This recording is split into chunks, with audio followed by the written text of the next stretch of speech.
Welcome back. It's time for another Booktube video. I've got so much to cover. It's a thank you to Michael K. Vaughan, Booktube Spin 3 list time, and I'm going to go ahead and give you my July 2021 to be read list. Michael K. Vaughan is such an amazing booktuber. He presides at stately Vaughan Manor, and he produces, I think, wonderful discussions and reviews. Most of it is classic literature, science fiction, horror, fantasy, superheroes. If you're not watching his channel, you're missing out. I lucked out and won in one of his spectacular spins, so he sent me Dark Matter by Blake Crouch. And Michael K. Vaughan knows how to put a package together. When he mailed this, not only did he include the Dark Matter novel that I won, but he included 2 other books as well. I'm so happy I've got the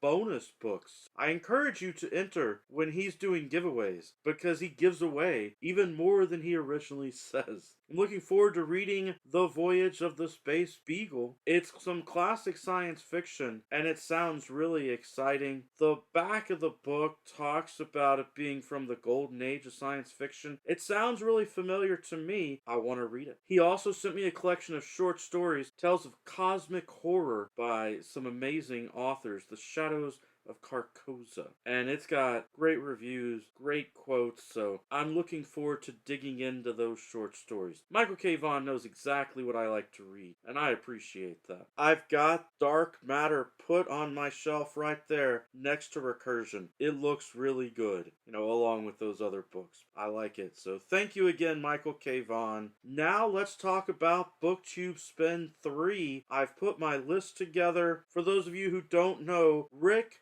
McDonnell got a great YouTube channel as well, talking about books and doing book tags, and he's always entertaining and fun. He does the Booktube spins. We've had spin number 1 and spin number 2, and he just put out a video apologizing that he got the dates mixed up, and he's released Booktube Spin 3 a month early, but I think it's great. Let's go ahead and do it. Here are the 20 books I put together. It's on that same shelf that I showed earlier. I think that what I should do for this one is read a new series. I went ahead and put the 2 gift books from Michael K. Vaughan as numbers 1 and 2. But after that, each of the books that I have represent a series that I need to begin or continue. And I arranged them by height. After those first 2 books, the gift books, I've got a book from the Dresden Files to continue where I left off. I think I was about 5 books into the Dresden Files, though it's possible I'm going to start reading this book and realize that I've already read it. I might be 6 books in. And then I've got the Witcher series. I've got Terry Pratchett's Guards, which I've heard such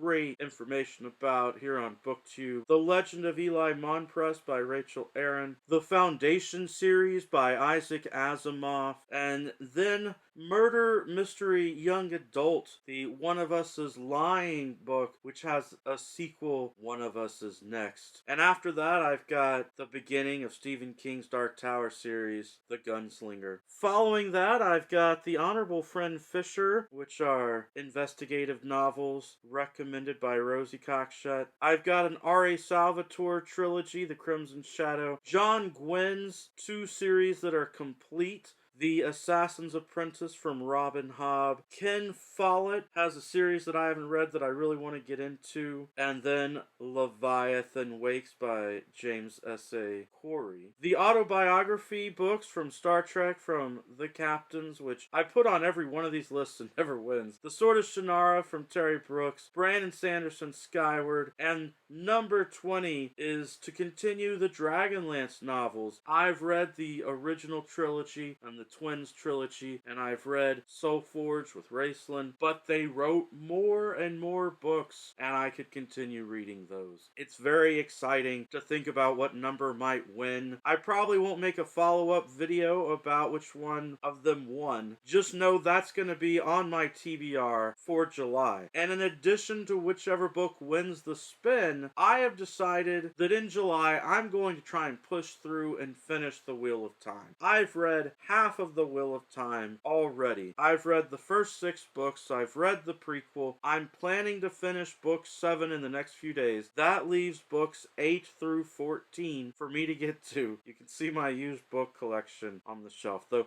books 1 and 2 I did buy new. The rest of them are all used. Sadly, they don't match. They're not all the same height. But as I was saying, I think I can read books 8, 9, 10, 11, 12, 13, 14. That's 7 books. I know they're big, but I'm on vacation. It's summer vacation. And in July, I figure I can read one every 3 days, and that would take up most of the month. And that would allow me to put the Wheel of Time behind me, which I would really like to do. Before the next school year starts, I'd like to say, I'm done with the Wheel of Time. I have finished it. I'm willing to push through it. I think I can do it. And if not, then that's not a big deal. You know, if you don't actually meet your TBR, it's not the end of the world. That gives me 7 books from the Wheel of Time, and whatever wins the Booktube Spin to start up another series, which I'm very excited about. Alright, that's everything for today. Thank you for tuning in. You guys are awesome. I greatly appreciate you. Every day is a good day for a book talk. Peace.